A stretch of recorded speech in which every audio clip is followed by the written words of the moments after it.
में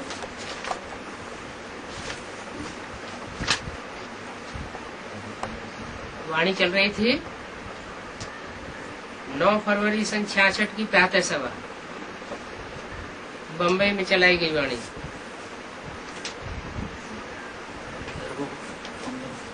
और टीपी गुडम में इसका क्लैरिफिकेशन चल रहा था कि गीता जयंती के बाद कृष्ण जयंती होती है। पहले शिव जयंती, फिर गीता का भगवान शिव शंकर भोलेनाथ के द्वारा गीता का जन्म, माने गीता को माता के रूप में स्वीकार किया जाता है। गीता की जयंती होती है, जय जयकार होती है। फिर गीता माता और गीता पति भगवान शिव के द्वारा कृष्ण का जन्म होता है बच्चे का। शास्त्रों में लिख दिया है कि गीता का भगवान कृष्ण था। अब कृष्ण तो साकार देवता है, और जो साकार देवता है वो तो अकर्ता भोक्ता निराकार स्वरूप साबित नहीं होता। गीता में तो कहा है कि मैं अव्यक्त हूँ। अव्यक्त माने जो इन आंखों से देखने योग्य न हो। तो इन आंखों से जो देखने योग्य नहीं है वो तो सुप्रीम सोल निराकार शिव है, जो अभोक्ता भी है अकर्ता भी है, अयोनिजी भी है। योनि से उसका जन्म नहीं होता, गर्भ से जन्म नहीं होता। राम और कृष्ण को तो गर्भ से जन्म होता है। तो कृष्ण साकार रूपधारी रचना है, रचयिता निराकार शिव नहीं है। निराकार शिव ने ही आकर के निराकार आत्माएं जो शरीर धारण करती हैं सृष्टि पर, उनको गीता ज्ञान सुनाया था और गीता माता के द्वारा सदगति की थी।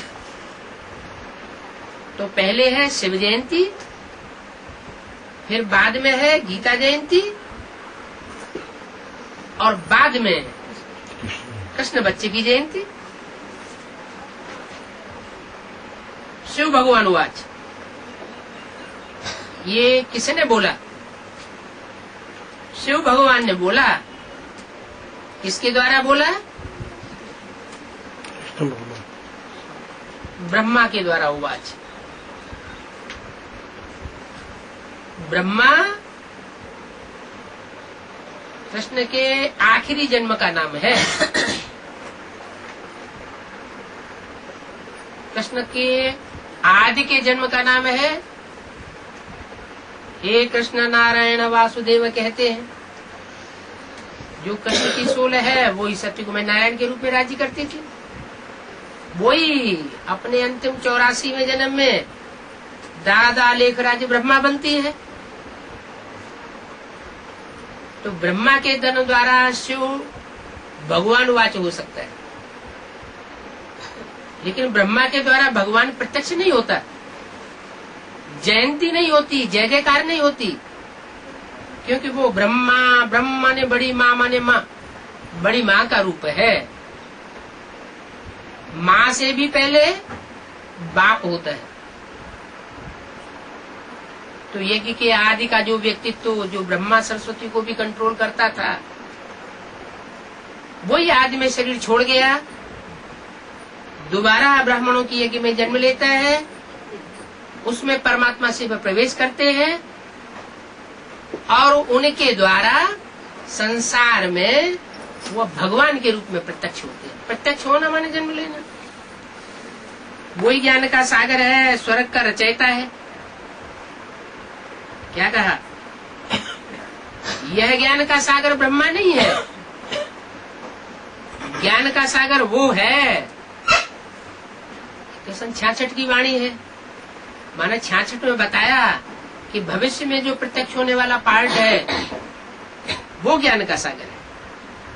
स्वर्ग का रचयिता है।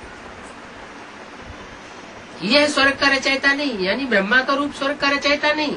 उन्होंने तो 69 में शरीर छोड़ दिया। वो स्वरूप जो भविष्य में प्रत्यक्ष होने वाला है भगवान के रूप में, भगवान बाप के रूप में, वो स्वर्ग का रचयिता है। क्योंकि 69 तक तो स्वर्ग स्थापन ही नहीं हुआ। तुम बच्चों को नॉलेज दे रहे हैं, कहते हैं माम एकम याद करो। माम एकम, कोई दूजम याद मत करो, मुझे एक को याद करो। तो मुझे एक को किस रूप में याद करें? बिंदु के रूप में याद करें कि कोई प्रैक्टिकल स्वरूप है साकार में, उस रूप के द्वारा याद करें। 33 करोड़ देवताएं हैं, उनमें से कोई रूप है। ये 33 करोड़ देवताओं में जो सबसे श्रेष्ठ है त्रिमूर्ति शिव है, जिसकी 3 मूर्तियां 3 देवताओं के रूप में प्रसिद्ध हैं। उनमें ब्रह्मा के रूप में याद करें, विष्णु के रूप में याद करें, या शंकर के रूप में याद करें, जिसे कहते हैं शिव शंकर भोलेनाथ। किस रूप में याद करें? भगवान का प्रैक्टिकल साकार रूप कौन? अगर बिंदी कहें तो बिंदी बिंदी सारी आत्माएं बिंदी ही है, अलग कोई रूप तो नहीं हुआ। कीड़े मकोड़े पशु पक्षी सभी आत्माएं बिंदु है। रूप तो चाहिए ना, नाम रूप धाम गुण कर्तव्य चाहिए ना, तभी तो कोई काम करके दिखाएगा। तो कौन सा रूप है? कोई एक मुकर्रर रूप चाहिए, जिस रूप में परमात्मा भगवान को गॉडफादर के रूप में याद करें। तो बताया वो नॉलेज दे रहे हैं। नॉलेज देने में वो सुप्रीम टीचर है, उससे बड़ा कोई टीचर हो नहीं सकता। अगर कहें ब्रह्मा के रूप में याद करें, तो ब्रह्मा को तो यज्ञ के आदि में कोई हुए थे जो ब्रह्मा सरस्वती को भी नॉलेज देते थे, टीचर बन बैठते थे, डायरेक्शन देते थे। कहते हैं माम एकम याद करो, तो एक रूप वो कौन सा हुआ? देव देव महादेव, ब्रह्मा देव, उससे भी ऊंचा विष्णु देव, और उससे सबसे ऊंचा, सब देवों में ऊंचा महादेव। वही ज्ञान का सागर है। उस माम एकम याद करो। कृष्ण को याद करने से तुम्हारे विकर्म विनाश नहीं होंगे। क्यों? विकर्म माने विपरीत कर्म, जो श्रीमत के विपरीत कर्म होते हैं, पाप कर्म होते हैं, वो नष्ट कृष्ण के द्वारा नहीं होंगे। क्योंकि कृष्ण की सोल तो 69 में शरीर छोड़ गई, और पाप कर्म तो बस हो ही नहीं पाए।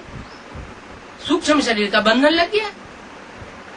तो जब सूक्ष्म शरीर का भूत प्रेतों की तरह बंधन लग गया, तो मुक्त आत्मा कहाँ हुई? मुक्त आत्मा तो तब कही जाए कि जब स्थूल शरीर से भी स्वतंत्र हो जाए और सूक्ष्म शरीर के बंधन से भी स्वतंत्र हो जाए।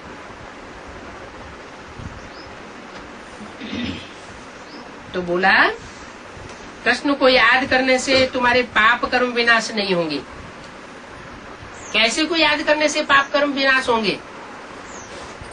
जो ऐसी निराकारी स्टेज में टिकता हो, जो निराकारी होने के साथ साथ निर्विकारी भी हो, निरहंकारी भी हो, देह का कोई अहंकार न हो। जब देह का अहंकार नहीं होगा, तो देह के द्वारा पाप और पुण्य कर्म भी नहीं हो सकते। बल कोई कितना भी याद करे, कृष्ण के द्वारा याद करने से पाप कर्म भस्म नहीं हो सकते। माना बेसिक नॉलेज वाले ब्रह्मा कुमार कुमारियों की तरफ इशारा किया। कोई कितना भी ब्रह्मा बाबा में, ब्रह्मा उर्फ कृष्ण की सोल में परमात्मा शिव को याद कर ले, लेकिन उसके पाप कर्म भस्म नहीं हो सकते। कृष्ण तुम्हारे सामने खड़ा हो जाए, फायदा कुछ भी नहीं। क्यों? क्योंकि कृष्ण रचयिता नहीं है, रचना है। ये पाठशाला है। पाठशाला है माना पाठ पढ़ाया जाता है। कौन सी पाठशाला है? एम ऑब्जेक्ट होगा।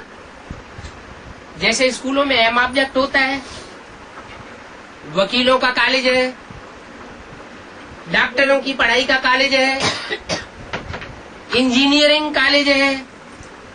तो इंजीनियर, डॉक्टर, वकील बनाए जाते हैं ना। तो परमात्मा आकर के जो पाठशाला खोलते हैं उसमें क्या बनाया जाता है? वो गॉडली यूनिवर्सिटी है। उस गॉडली यूनिवर्सिटी में बनाया क्या जाता है? पद क्या मिलता है? मनुष्य को देवता बनाने की पाठशाला है, नर को नारायण बनाने की पाठशाला है। जैसे गीता में भी कहा है ना, हे नर अर्जुन तू ऐसी करनी कर जिससे तू नर से नारायण बन। हे नारी द्रौपदी तू ऐसी करनी कर जिससे तू नारी से लक्ष्मी बन। तो ये पाठशाला है मनुष्य देवता बनने की। ऐसे और कोई पाठशाला होती है क्या जहाँ मनुष्य से देवता बनाया जाए? गीता पाठशाला तो बहुत है, परंतु उनमें ऐसा थोड़े ही कहते हैं कि तुम मनुष्य से देवता बन जाएंगे। बाप बैठ समझाते हैं। कौन से बाप? वेद के दो बाप।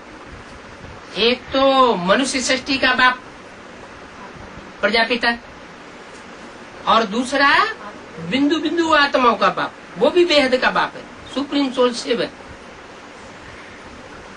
तो सुप्रीम सोल शिव साकार मनुष्य सृष्टि के साकार बाप प्रजापिता में बैठ समझाते हैं।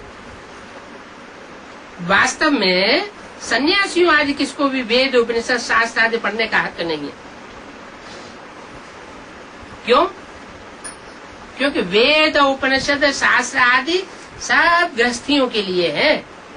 जिन्होंने दुनिया ही छोड़ दी उनके लिए वेदों शास्त्रों उपनिषदों से कुछ लेना देना नहीं है।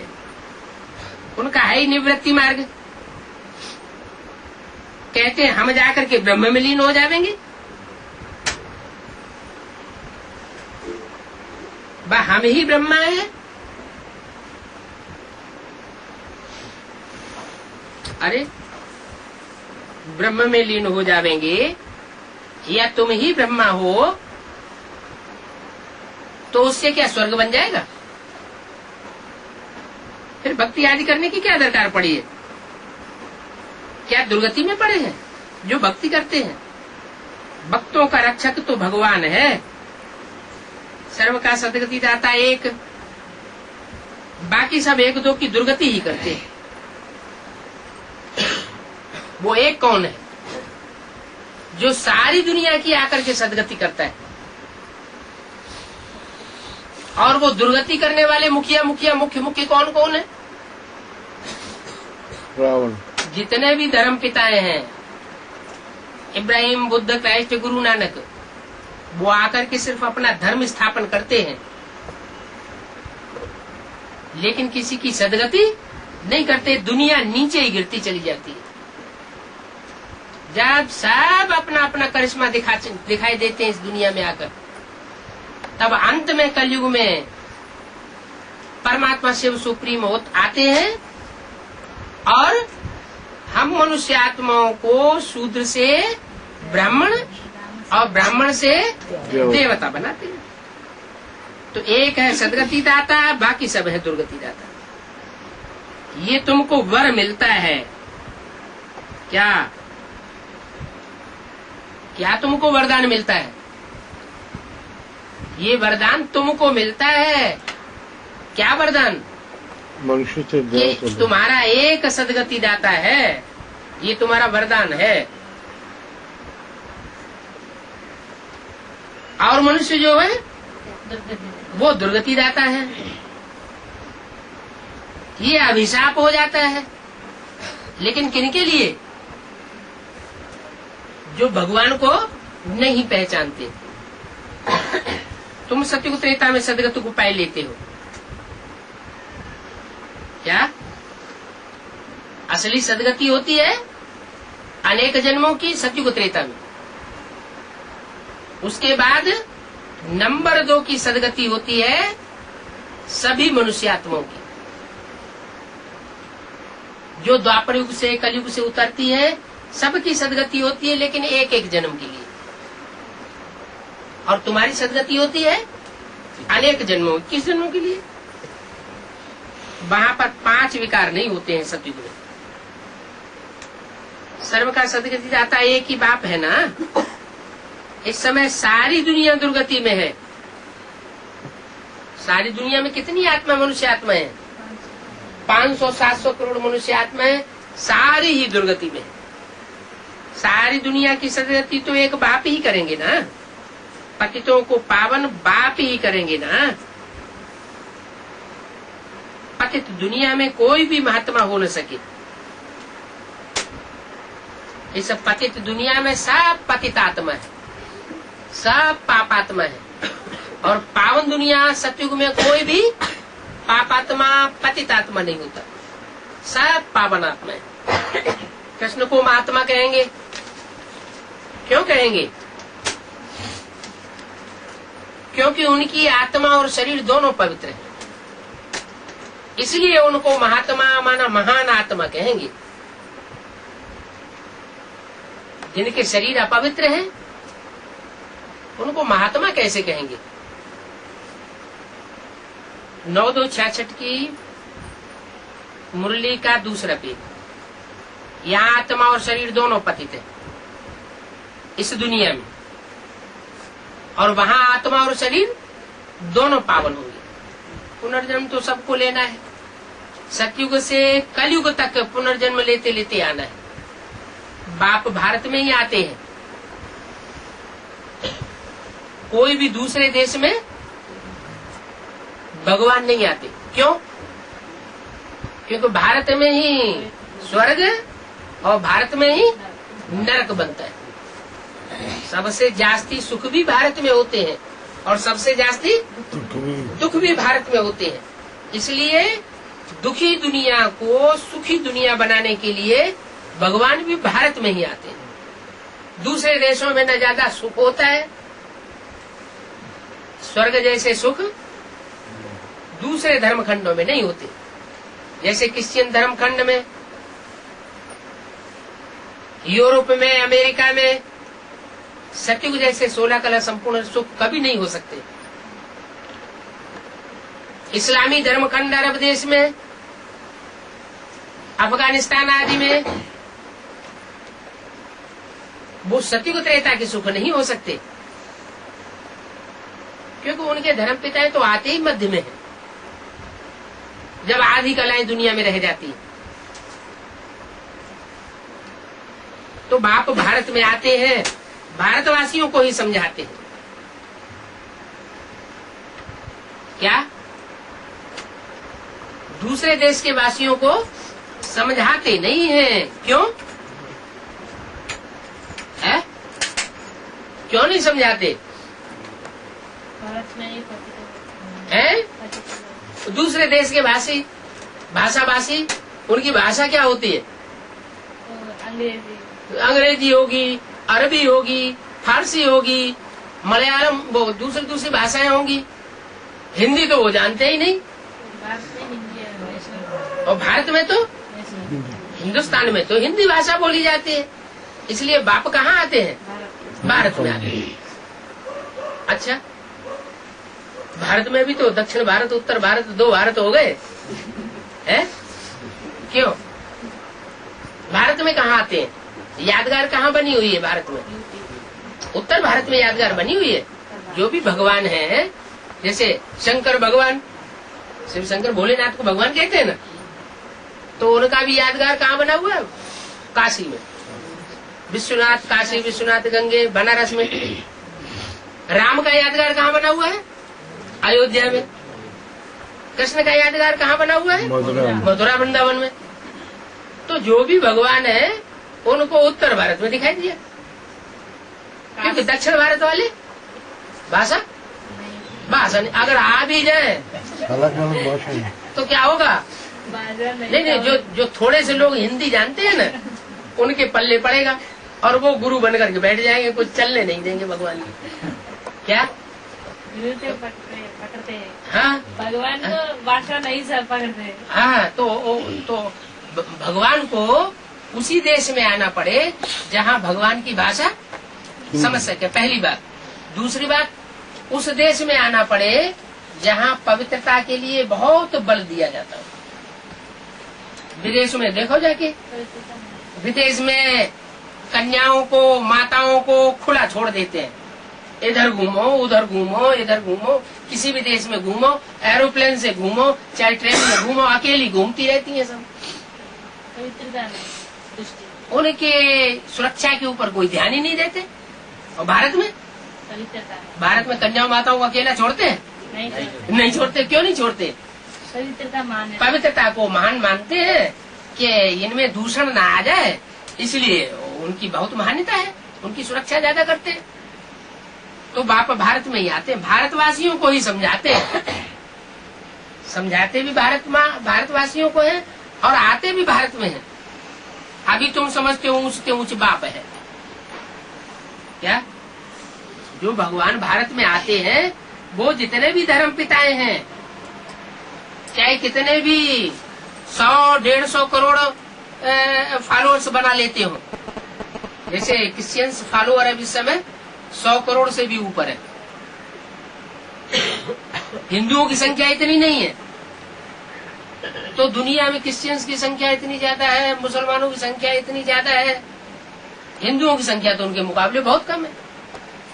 तो इतने बड़े बड़े धर्म पिताएं हुए, लेकिन उन सब से भी ऊंचा काम करने वाला परम पिता परमात्मा शिव है।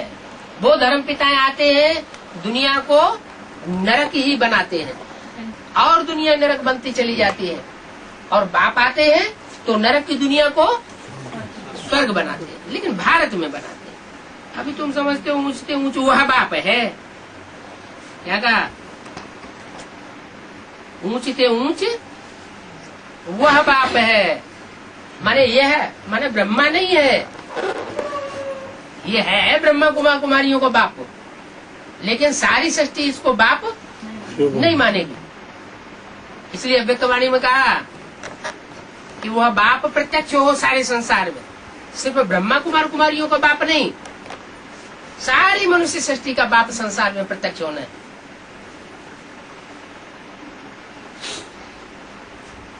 तो ऊंचते ऊंच वह बाप है जो सर्व की सदगति करते हैं। सर्व माने दूसरे धर्म वाले भी हो, उनकी भी सदगति करते हैं। बात तो साफ दुर्गति में।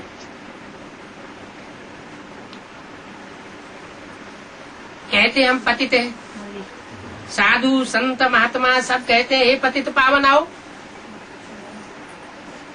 क्या कहते हैं?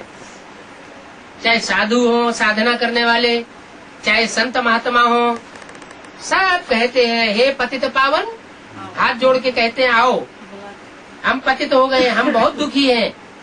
जितने जास्ती हम पतित होते जाते हैं उतने ही जास्ती दुखी होते जाते हैं। तो किस लिए बुलाते हैं?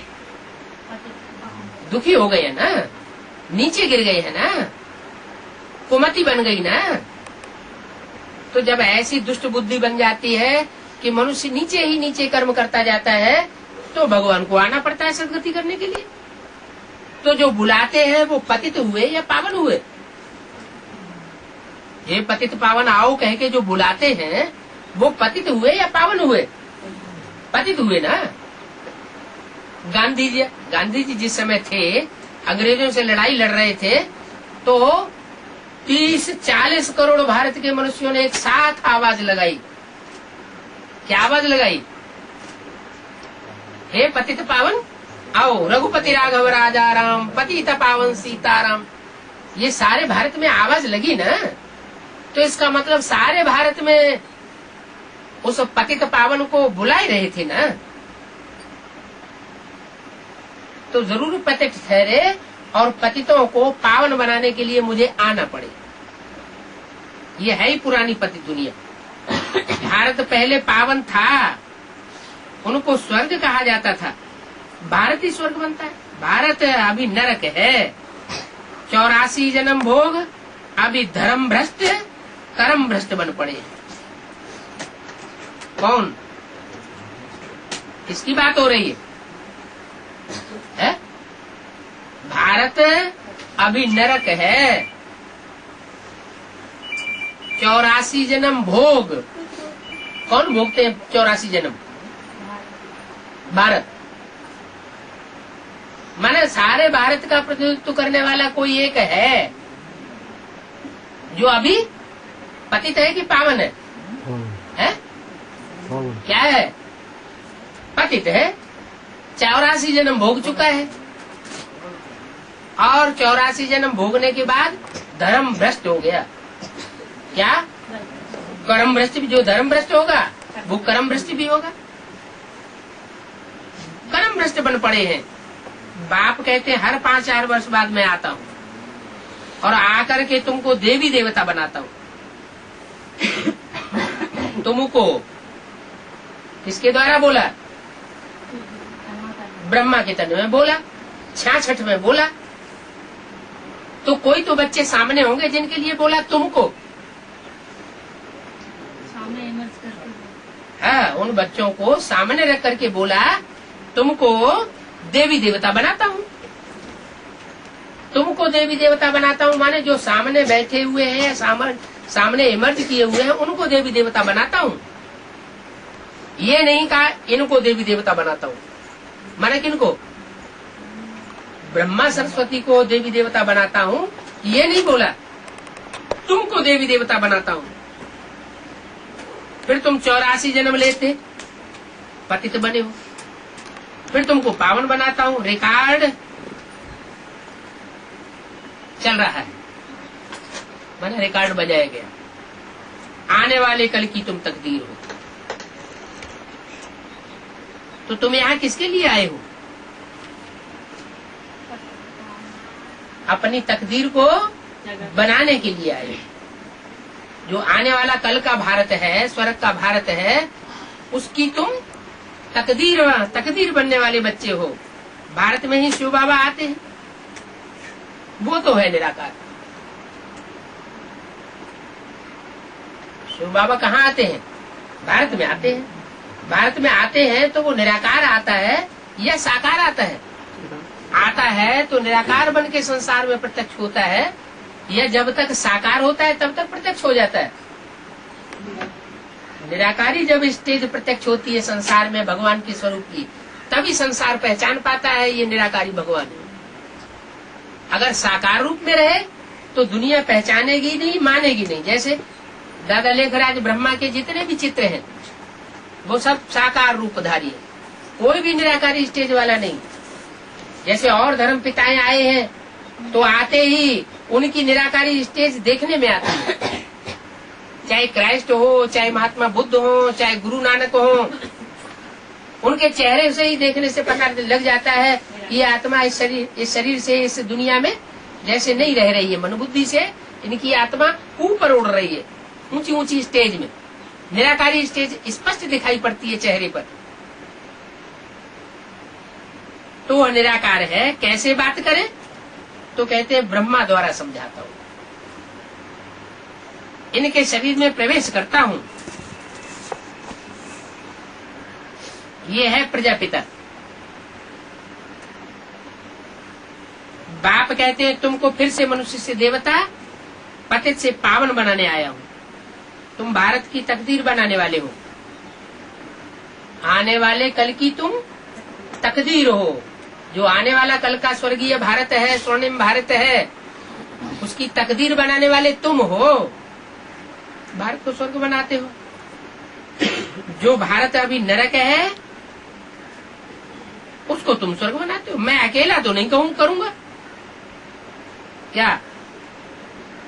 नरक को स्वर्ग बनाने का काम मैं अकेला नहीं करूंगा, माना तुम्हारे द्वारा करता हूँ। ब्रह्मा और ब्रह्मा मुखवंशावली बच्चों द्वारा भारत को फिर से स्वर्ग बनाने आया हूँ। बुलाते भी रहते हैं। किसके द्वारा स्वर्ग बनाने आया हूँ? ब्रह्मा द्वारा और ब्रह्मा मुखवंशावली बच्चों द्वारा। तो चलो ब्रह्मा मुख वंशावली बच्चे तो है अभी, लेकिन ब्रह्मा कहाँ है जिसके द्वारा स्वर्ग बनना है? वो तो शरीर छोड़ गया। जिसके लिए बोला ब्रह्मा द्वारा स्वर्ग की स्थापना, राजधानी की स्थापना, तो जब ब्रह्मा ही चला गया तो राजधानी स्थापना कैसे होगी? ब्राह्मण के प्रवेश करके, हाँ जरूर ब्रह्मा की सोल कोई ब्राह्मणी के तन में प्रवेश करके ब्रह्मा माने बड़ी अम्मा माने जगदम्बा, सारे जगत की बड़ी की बड़ी माँ उसके रूप में प्रत्यक्ष होता है, और उस माता और उसकी सहयोगिनी शक्तियों भुजाओं के द्वारा स्वर्ग का गेट का उद्घाटन होता है। तो बुलाते भी है गॉड फादर। आत्माएं बाप को याद करती है, जबकि दुख है तो याद करती है। जरूर सुख दिया है तो स्वर्ग के सुख घनेरे दिए हैं। कोई तो आत्माएं हैं जिनको स्वर्ग के सुख घनेरे देकर गया था, इसलिए याद करती है। तो ये तो बच्चों को समझाया गया कि बाप एक है, उनके बच्चे तुम आत्माएं भी मूल वतन में रहने वाली हो, जिसको निराकारी दुनिया कहा जाता है। तुम बच्चे भी निराकारी दुनिया की स्टेज को धारण करेंगे तो बाप के बच्चे कहेंगे। नहीं धारण करते हो तो बाप के बच्चे नहीं कहे जा सकते। अच्छा, ओम शांति। शास्त्रों में भी लिखा संघौ शक्ति कलौ युगे। कलयुग में संगठन की शक्ति ज्यादा काम करती है। ये इब्राहिम, बुद्ध, क्राइस्ट, गुरु नानक ने मंदिर, मस्जिद, गिरजाघर, गुरुद्वारे ये क्यों बनवाए? इसलिए बनवाए कि संगठन की शक्ति बनी रहे। मुसलमानों का कोई ज्ञान, खास ज्ञान नहीं होता है। ज्ञान की गहराई कोई खास नहीं है। सारी कुरान शरीफ पढ़ ली जाए, उसमें मिलिट्री के आर्डर ही आर्डर है। ज्ञान जैसे कि है ही नहीं। क्या है? फिर इतना बड़ा संगठन संसार में इस्लामियों का क्यों देखने में आता है? मुसलमान इतने ज्यादा कैसे देखने में आ रहे हैं? इतने जबरदस्त संगठन उनका बना हुआ है। विश्व में एक संगठन सबसे बड़ा, क्या नाम है उसका? इस्लामियों का सारे विश्व में सबसे बड़ा एक संगठन कहां पर? काबा में। दुनिया के सारे मुसलमान वहां जाकर के इकट्ठे होते हैं। ये बात उन्होंने कहां से सीखी? किसने सिखाई? शिव बाबा जब संगम युग में आते हैं तो माउंट आबू में बड़े से बड़े संगठन इकट्ठे होते हैं। उसके बाद नंबरवार संगठन जो है सारे देश में होते रहते हैं। ब्राह्मणों के संगठन की बात हो रही है, पब्लिक संगठन की बात नहीं हो रही है। जिन्हें ब्राह्मण संप्रदाय कहा जाता है, ब्रह्मा की औलाद, जो ब्रह्मा की वाणी पढ़ते हैं। तो संगठन क्लास का अपना महत्व है। अकेले याद में बैठेंगे तो स्मृति का धागा सिंगल होगा, वो मायावी वाइब्रेशन से टूट सकता है, घड़ी घड़ी टूटता रहेगा। और संगठन की याद में बैठेंगे, संगठन में बैठ करके बाबा की वाणी सुनेंगे तो उसका असर ज्यादा पड़ेगा। बुद्धि उस वाणी की गहराई को ज्यादा ग्रहण करेगी। इसलिए संगठन की बहुत महिमा है।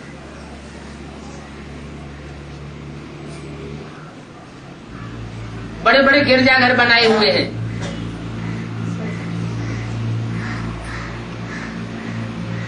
क्यों बनाए हुए? संगठन को मजबूत करने के लिए, संगठन की पावर भरने के लिए। तो हम ऐसे क्यों सोच लेते हैं कि हम अपने घर में ही क्लास कर लेंगे? अरे यहाँ क्लास कराने वाला कोई देहधारी गुरु है या शिव बाबा है? हर गीता पाठशाला में, हर मिनी मधुबन में बाबा की कैसेट लगाई जाती है, बाबा की सीढ़ी लगाई जाती है। और संगठित रूप में अगर उस सीढ़ी को देखेंगे तो वाइब्रेशन का संगठन बनेगा। वो संगठन वाइब्रेशन का उस स्थान को शुद्ध करेगा। जैसे माउंट आबू जाने से कुछ और वृत्ति बन जाती है, एडवांस पार्टी के मिनी मधुबन में जाने से कुछ और वृत्ति बनती है, और कंपिल के महामधुबन में जाने से कुछ और वृत्ति बन जाती है। ये अंतर क्यों होता है? क्योंकि कंपिल में संगठित रूप से बाबा का जबरदस्त वाइब्रेशन बना हुआ है। तो ये वाइब्रेशन को बनाना और उसको बिगाड़ना, ये भी बहुत बड़ी सर्विस और डिसर्विस है। स्टूडेंट्स पंक्चुअल और रेगुलर होने चाहिए। 63 जन्म जो पढ़ाई पढ़ी वो मनुष्य गुरुओं की पढ़ाई पढ़ी है, और इस जन्म में हम जो पढ़ाई पढ़ रहे हैं वो सदगुरु स्वयं पढ़ाई पढ़ा रहा है। उस पढ़ाई की जो कदर नहीं करेगा वो अपने भाग्य में ठोकर मारेगा।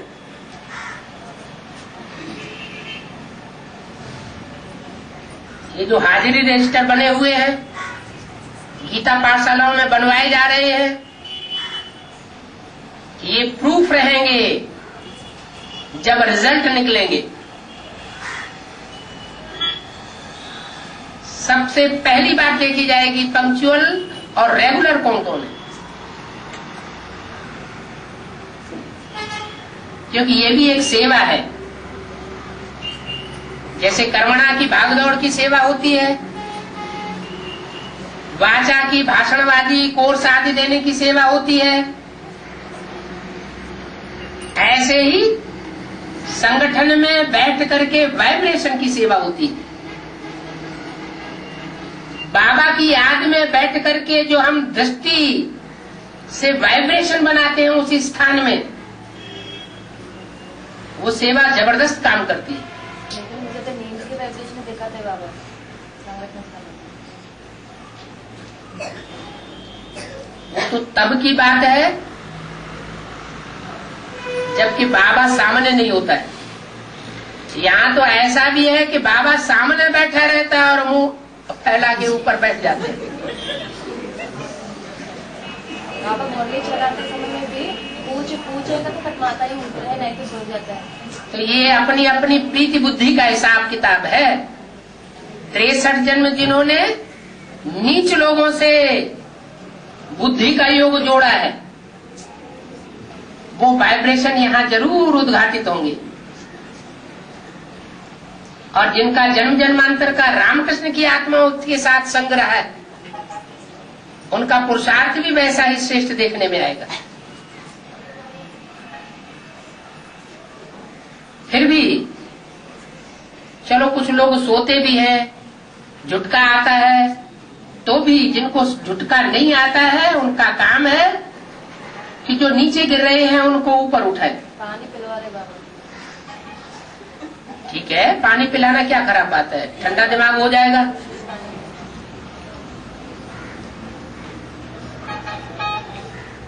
तो संगठन क्लास को कम नहीं समझना चाहिए। बैठे बैठाई की सेवा है, और वो भी संडे संडे रखा गया है। बाबा और थोड़े लोगों में पैसा की प्रॉब्लम है। वो एक बात लता बन बोले थे, बाप देख लीजिए कितना दूर से आ रहे हैं, ऐसा बोलते उनका तो खर्चा नहीं है ना, ऐसा बोलते।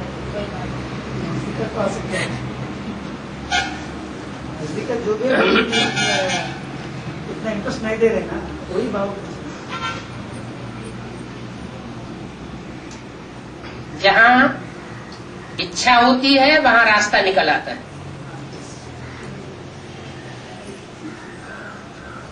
जहाँ इच्छा ही नहीं होती है वहाँ रास्ता कोई न कोई बहाना बनाने का निकलता है। अभी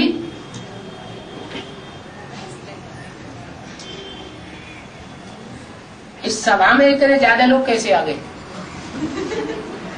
टीवी वाइब्रेशन नहीं है, डायरेक्ट वाइब्रेशन। मिनिमम का वाइब्रेशन सारी दुनिया फैल गया ना, फैल गया अचानक। हैं? मिनिमम का वाइब्रेशन सारी दुनिया फैल गया। तो पिछले संडे को क्यों नहीं फैल गया? वाइब्रेशन झुटका खा रहे थे उस समय। हैं? उस समय झुटका खा रहे थे, अभी नहीं खा रहे। पिछला जो संडे का संगठन हुआ उसमें 25 ही क्यों आए? उस समय टीवी वाइब्रेशन है, डायरेक्ट वाइब्रेशन है। कम से कम 25 आए, एक बार 5 आते, एक बार 5 लोग आते। कम से कम हर हफ्ता आने वाला 6-7 लोग है। బాబా అడుగుతున్నారు ఈసారి ఎలా వచ్చేసారు, ఇంతమంది ఎందుకు వచ్చేసారు, ప్రతి ఆదివారం ఇంతమంది ఉండరు కదా అంటున్నారు।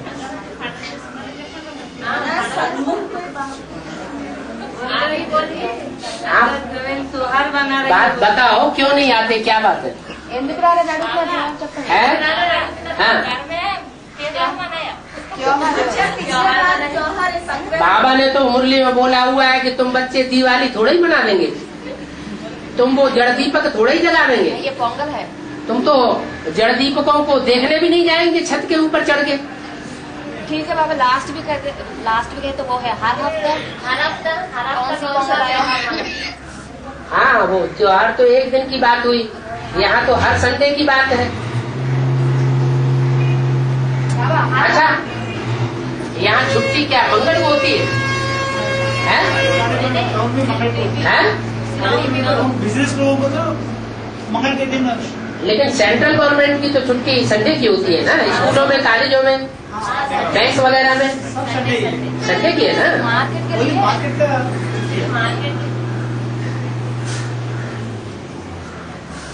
संगठन का क्लास तो जरूर करना चाहिए, बड़ा संगठन में पहले 300 से ऊपर आते थे। क्योंकि अभी आगे चल के ऐसी स्थिति आ जाएगी कि बाबा को पूरा ही गुप्त रहना पड़ेगा, और आप संडे संडे का भी क्लास नहीं करेंगे तो पावर हाउस से बैटरी चार्ज ही नहीं हो पाएगी। हमारे सभी तो उद्देश्य सभी का घर पे सीढ़ी है, डायरेक्ट देख रही है वहाँ जाके क्या है। सीढ़ी में हमारे घर में भी देखिए, वही कैसे उधर ही लगाते वो भी ट्रांसलेशन करेंगे और 1 घंटा बैठना पड़ेगा। वो भी- और आंध्र प्रदेश में तो और एक भाषा की मुसीबत है। जो गीता पाठशालाएं चल रही हैं उनमें ज्यादातर यही देखा गया है कि ट्रांसलेटर बढ़िया कोई है ही नहीं। कम से कम मिनी मधुबन में संडे संडे क्लास करते रहेंगे तो एक्यूरेट ट्रांसलेशन तो मिलता रहेगा, बाबा की वाणी का अनुवाद मिलेगा तो थोड़ा रिफ्रेशमेंट ज्यादा होगा। हिंदी भी सिखाते हैं। देवी देवता सनातन धर्म के ज्यादा नजदीक पहुंचेंगे। अगर ट्रांसलेटर वो अनुवाद भी नहीं सुनेंगे तो जैसे देहधारी धर्मगुरु चलाएंगे वैसे ही चलना पड़ेगा। ऐसे ही चल रहे हैं, वर्तमान में ऐसे ही है। और हिंदी भी सिखाते हो, हिंदी और जब देहधारी धर्मगुरुओं के चलाए चलते रहेंगे तो दूसरे धर्म में कन्वर्ट होते रहेंगे। तो द्वापर युग से दूसरे धर्मों में कन्वर्ट होना है क्या? नहीं। अच्छा, हाथ उठाओ, कौन कौन कन्वर्ट होना चाहता है? कोई नहीं उठाएगा। बाबा है? थोड़े माताओं का है क्लास करने की इच्छा है, है? लेकिन पीछे से भाई लोग कुछ बोलेंगे बोल के डर के मत, उन लोग भी आगे नहीं बढ़ रही है। हाँ, तो भाई लोग जिस धर्म में जाएंगे उसी धर्म में उसको फॉलो करने वाले जाएंगे।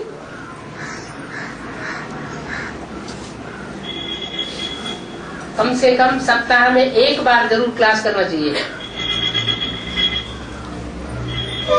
जो 1 घंटे के अंदर पहुंचने वाले लोग हैं। अभी तो साधन बहुत हो गए हैं,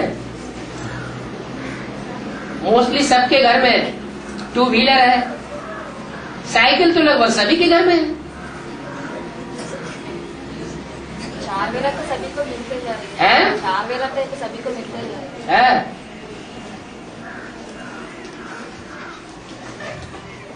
हिंदी भी सिखाते हो, लेकिन सीखते सीखते 2 हफ्ता आते बस नहीं साफ रहते, बस बंद करते। बाबा 1-1.5 से लोग करते बाबा, हमको नहीं आएगा, हमको नहीं आएगा बोल के, हिंदी सीखते हमको नहीं आएगा, हमको नहीं आएगा बोल के। यही बात है। तो उनको ये बात बताओ कि बाप का बच्चा होगा, माँ बाप का बच्चा होगा तो कौन सी भाषा बोलेगा? हैं? नहीं, माँ हिंदी की बात छोड़ दो। जो भी माँ बाप के बच्चे होते हैं दुनिया में, वो बच्चे कौन सी भाषा सीखते हैं, कौन सी भाषा बोलते हैं? माँ बाप की भाषा मदर टंग बोलते हैं ना। मतलब ज्यादा लोग मान तो अगर आप शिव भगवान के बच्चे हैं, जो बाबा मुरली में बोलते हैं मीठे मीठे सिकिल दे बच्चों को, तो वो याद प्यार तुमको तो नहीं मिलेगा। फिर कैसे मिले? पर हमारा आंध्रा हमारे बच्चे वहाँ बोले तो कैसे बनेगा? हमारा आंध्रा कब बनेंगे? अरे हमारा सारा विश्व नहीं वो पता नहीं, पूछिएगा। है। हम सारे विश्व के लिए हैं कि सिर्फ आंध्रा के लिए? सिर्फ आंध्रा के रहेंगे तो अंधेरे बन के रहेंगे, क्योंकि गुरु लोग जैसे चलाएंगे वैसे चलते रहेंगे। तो गुरु लोग बनाने अंधा बनाने वाले, और शिव बाबा है सोजरा बनाने वाला। और बाबा ट्रांसलेशन खुली हुई आंखों वाला। ट्रांसलेशन करते समय हिंदी के ऊपर भी ध्यान देते थे, तेलुगु में बोलते थे बस। और चलो वो भी रहेंगे तो नंबर वालेंगे, लेकिन कम से कम इतना तो हो सकता है कि संडे क्लासेस करते रहे, और जो तेलुगु अनुवाद है वो बाबा की वाणी डायरेक्ट क्लास करते रहे, और 7-8 दिन वो वाइब्रेशन बुद्धि में बना रहे संगठन का, तो हिम्मत उल्लास बढ़ता रहेगा, बाबा की ज्यादा याद रहेगी। बाबा अभी बताया ना, छोड़ेंगे नहीं, आएंगे। हैं? बाबा अभी बताया ना, छोड़ेंगे नहीं, आएंगे। छोड़ेंगे नहीं, आएंगे।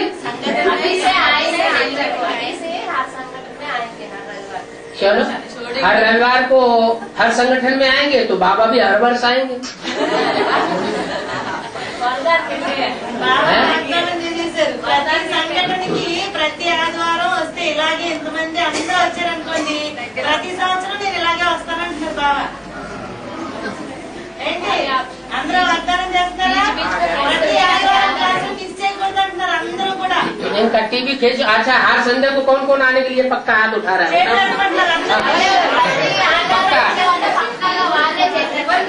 पक्का हाथ उठाने वाले हैं?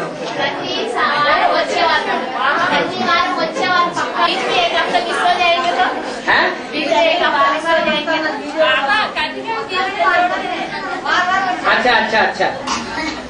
लेकिन मोस्टली आने के लिए है ना। 10% भी हाथ नहीं उठे। ప్రతి వారం సంఘటనకి ఎవరు వస్తారు అని చేతులు ఎత్తమంటారు. अच्छा, समझा नहीं। अच्छा, बोलो। हाँ, फिर से बोलो। हाँ, बोलो। బాబా అంటున్నారు ప్రతి ఆదివారం మిస్ చేయకుండా వచ్చే వాళ్ళు చేతులు ఎత్తండి అంటున్నారు. భలే ఎప్పుడైనా మర్చిపోవచ్చు, కానీ वो बात अलग है। మధ్యలో ఏదైనా అత్యవసరం అయ్యి రాలేకపోతే వేరే విషయం, కానీ మోస్ట్లీ రావాలి. అలా ఎంతమంది వస్తారు చేతులు ఎత్తుంది వీడియో తీయమంటున్నారు బాబా. हाँ जी। వాగ్దానం చేసేవాళ్ళు ప్రతి ఆదివారం రావాలి, మధ్యలో ఒక ఆదివారం మిస్ అయినా పర్లేదు. అంటే ఎంతో అవసరమైంది. ప్రతి ఆదివారం వచ్చే వాళ్ళు చేతులు ఎత్తండి అంటున్నారు. ప్రతి ఆదివారం ఏంటి అన్నయ్యలు? ప్రతి ఆదివారం वो दूर से आए हुए हैं, वो कैसे मतलब 2 घंटा रास्ता है। 2-3 घंटे के रास्ते वाले भी बैठ गए आज आगे. ठीक है, एटलीस्ट वहाँ की संगठन में वहाँ संगठन नहीं, इधर की संगठन की बात है ना। चलो, इस बार तो बाबा ने पहले गीता पाठशालाओं में चक्कर लगा लिया, इसलिए सबको पता पड़ गया कि बाबा आए हुए हैं। अगली बार हो सकता है कि बाबा पहले यही सीधा प्रोग्राम करते हैं, फिर बाद में गीता पाठशालाओं में चक्कर लगाएं। बोलो। ఇప్పుడైతే బాగా చుట్టుపక్కల తిరిగేసి వచ్చారు అందుకని ఇప్పుడు తెలిసింటది. కానీ ఈసారి అయితే ఇంకా అసలు చుట్టుపక్కల ఎక్కడ వెళ్తున్నారు వస్తారు. అప్పుడేం చేస్తారు? ఇప్పుడు తెలుసు కాబట్టి వచ్చేసారు. బాగా చుట్టుపక్కలే ఉన్నారు, ఆదివారం కంపల్సరీగా ఉంటారని వచ్చేసారు. ఒకవేళ డైరెక్ట్ వచ్చేసారు, ఇక్కడికి ఏ గీతా పాఠశాలకి వెళ్ళలేదు, అప్పుడు ఎవరు వస్తారో వాళ్ళు పొందుతారు. అప్పుడు ఎవరు వస్తే వాళ్ళే కదా, రెగ్యులర్ ఎవరు వస్తే వాళ్ళే పొందుతారు, లేకపోతే మిస్ అయిపోతారు. బాగా వచ్చారని పిలిచేది లేదు. ఇంకా మీ ప్రతి ఆదివారం రెగ్యులర్ గా ఎవరైతే వస్తారో వాళ్ళే పొందుతారు. ఎవరిని దోషిగా చేయకూడదు. అని బాగా వచ్చారు మీరు మాకు ఎందుకు చెప్పలేదని. ఎవరు పొందుతారు? ఈ ప్రతి ఆదివారం ఎవరైతే మిస్ చేయకుండా వస్తారో వాళ్ళే పొందుతారు, పిలిచేది లేదు. అందుకని ప్రతి సంఘటనలో అయినా ప్రతి ఆదివారం అయినా సరే ఇప్పుడు మీకు తెలుసు కాబట్టి వచ్చేసారు. మీరు నేను ఏమో వచ్చేసారైతే నేను చెప్పకుండా వచ్చేస్తాను. ఎవ్వరు ఏ గీతా పాఠశాలకు తిరగకుండా ఎక్కడికి వెళ్ళకుండా ఇక్కడికే వస్తాను. అప్పుడు ఏం చేస్తారు? 5 ఉంటే 5, 10 మంది ఉంటే 10 మందే కదా కలుస్తారు. ఇంకా ఎవ్వరు ఏమంటానికి లేదు. అందుకని బాబా ముందే చెప్పి వీడియో తీస్తున్నారు అందరికి కూడా. ఇంకేం కావాలి?